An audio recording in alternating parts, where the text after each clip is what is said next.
ভাই যে এটা আমাদের আপনারা পূর্বেও জানেন, এর আগেও পুলিশ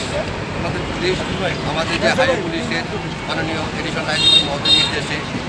আমাদের ডিআইজি স্যারের নির্দেশে, আমাদের পুলিশ সুপার মহোদয়ের দিক নির্দেশনায় আমরা বিভিন্ন জায়গায় বিশেষ অভিযান পরিচালনার মাধ্যমে আমরা বিভিন্ন জায়গায় অবৈধ যানজট,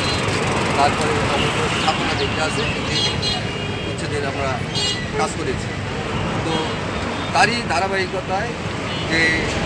গতকালকে এটা আমাদের এই উচ্ছেদ অভিযান পরিচালিত হয়েছে পিয়ন মহোদয়ের নেতৃত্বে। আজকেও আপনি দেখেছেন